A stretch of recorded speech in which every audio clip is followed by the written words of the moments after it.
Well, Royal Far West is an extraordinary organisation. It is a charity for children. It's a specialist child development service. And we provide really cutting-edge clinical work to children that are really struggling to be on track and have positive life trajectories.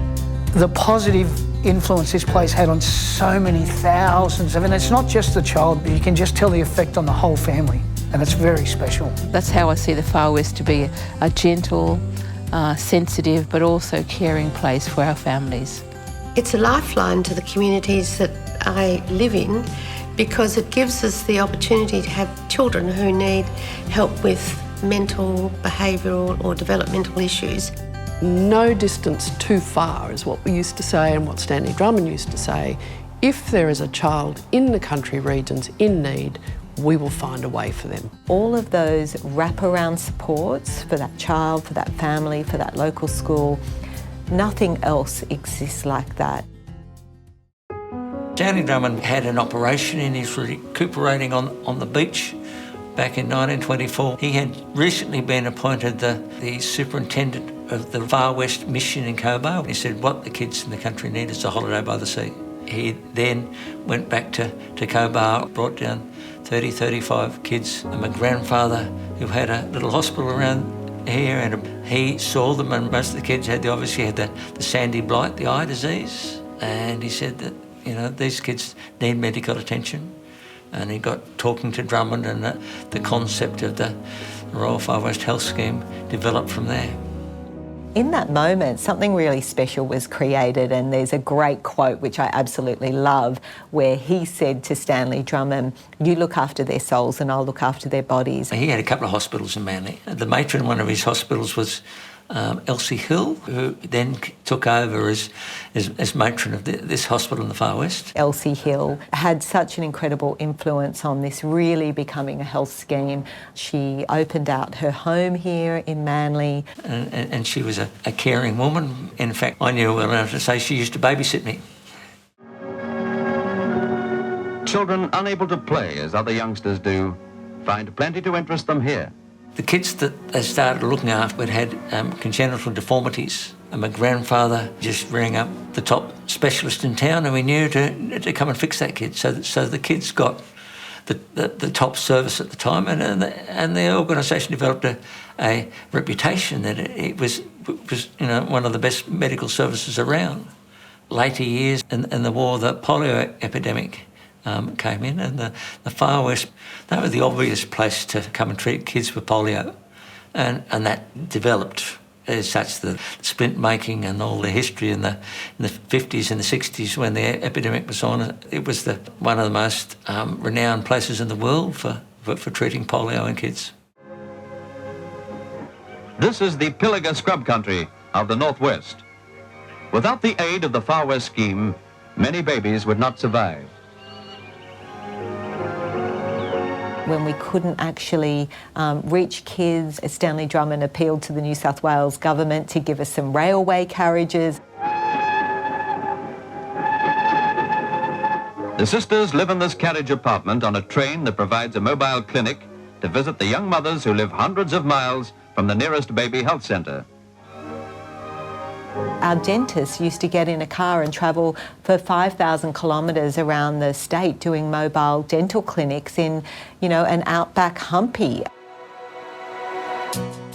Nancy Bird Walton, she started with Royal Far West, and Stanley Drummond in the early 30s asked Nancy if he would fly Royal Far West nurses out to our first clinic outpost out in Perth.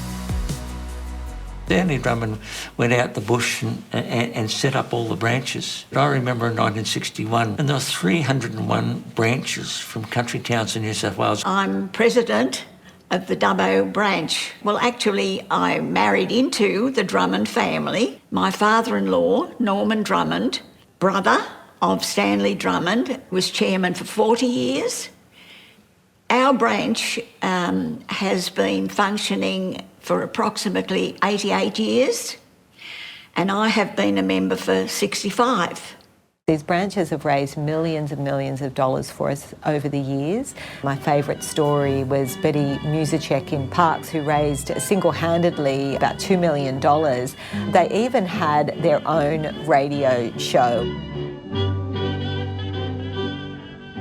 What we've seen in the last 25 years are more challenges with children's learning, with their mental health and their general development. And so for at least the last 25 to 30 years, Royal Far West's focus has been on children's developmental health. We are one of the most sustainable telehealth services in this country, certainly for children and even the world. And we have been at the forefront of that change way before COVID. First telehealth services, our speech program, into Gladstone in Queensland back in 2014. Since that time, we have been in over 150 schools, over 61 preschools, and we're now operating in 4 states. And so that's allowed us to support so many more children that just can't access allied health services where they live. Telehealth is important to my family. Without it, we wouldn't be able to have someone once a week sit with him and work on his speech. Having people stop and say how much of an improvement they've seen in Keaton when they haven't seen him for a while. The thing that impresses me about Far West is that it's inclusive of everybody coming through for the services. It feels beautiful. There's about 25% children identifying as Aboriginal and Torres Strait Islander descent. Nice, grinding it in.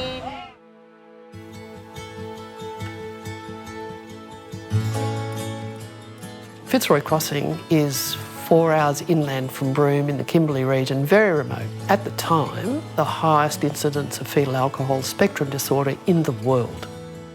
We're good at thinking differently. We're good at thinking in an innovative way. We could take clinicians and possibly technology and put them together. We lived in community. We listened deeply, and every year we learn more. The people of that community are learning about learning disorders in kids, about how to manage them. So we did what we know best, and we followed the lead of the Fitzroy women to support the local needs. Most of the 2000s, part of the world I live in, has had more drought than anything else. Then, of course, in 2020, the unprecedented disaster of the Black Summer bushfires really alerted us to the fact that we need to do something to help. Our team and the UNICEF team went out on the road and actually spoke to families and did a lot of work around understanding where the greatest need was and where we should devote our services. We provide wraparound service to a child, a family, a school and a community. So for children, they can access direct therapy. The child can also access children's groups. So in these groups is a space to really understand that change is part of life, but how do we cope with these changes as they're coming up? Since then, we've seen the flood disasters, and some communities that we've worked in the last 4 years have had multiple compounding disasters, and the impact of climate change is changing childhood.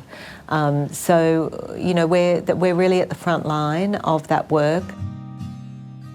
We often talk about how country people make our food and fibre. The people of those communities are what makes our country richer. And if we all understood that, investing in the children early, enabling them to be enriched as they grow up, they will be even more abundant as the farmers, as the caregivers in the community. They will look after the rest of us in Australia. We just got to go back to Stanley Mum, he said, you do a good job, the money will come. And that has occurred. Our founders were pretty visionary and they were able to acquire or were gifted land here at Manly Beach. If we could develop that waterfront land with integrity, then it will deliver an annuity for the charity in perpetuity. Royal Far West can really bridge that divide and go to the hardest places where others can't. I really want to see Royal Far West empowered and have the funding to be able to do that, because I know that we've got the capability and capacity to do more and to help more. Being able to access the services is just lifted a weight off my shoulders, and having access to such a multidisciplinary team, like a healthcare sort of approach for the boys, is just absolutely phenomenal. Your support basically will change lives like you would never, ever, ever imagine in your wildest dreams. If we didn't have the Royal Far West, we wouldn't have the happy little boy we've got now. And at home, we don't have that issue anymore where we don't really know what he's wanting to tell us. We understand him. These many hands, but some really big hearts that make that difference. As a human being, you know, that resilience can only be supported by people who care. And if they've got resources to be confident and knowledgeable about their journey in life, you know, I say that they'll be very successful in the next 100 years. It's all about the kids, and look what you can do best. Look where the greatest need is. Make sure you're being innovative, enjoying doing it.